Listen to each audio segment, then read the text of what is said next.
Magandang araw sa inyong lahat at welcome sa aking channel. Nakakaaliw si Coco Martin habang kinikwento sa press kung paano nabuo ang nakakakilig na kissing scene nila ni Lovie Poe sa FPJ's Batang Quiapo. Impromptu decision lang pala kasi yun, wala sa script.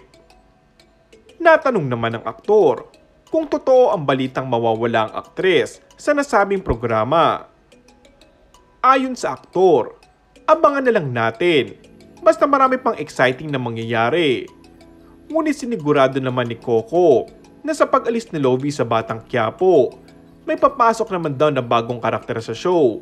Isang kilalang aktres daw ito na matagal nang nakikiusap na sana'y bigyan siya ng pagkakataong mapasama sa serye. Magkakaroon ba ng bagong leading lady? Tanong pa dito.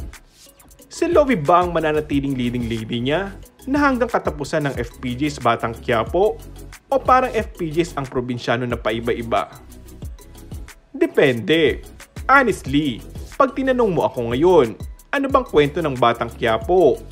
Hindi kasi namin siya kinopya dun sa pelikula. Tugon ni Coco. Parang probinsyano, may mga part na halos pareho. Pero ngayon teleserye siya.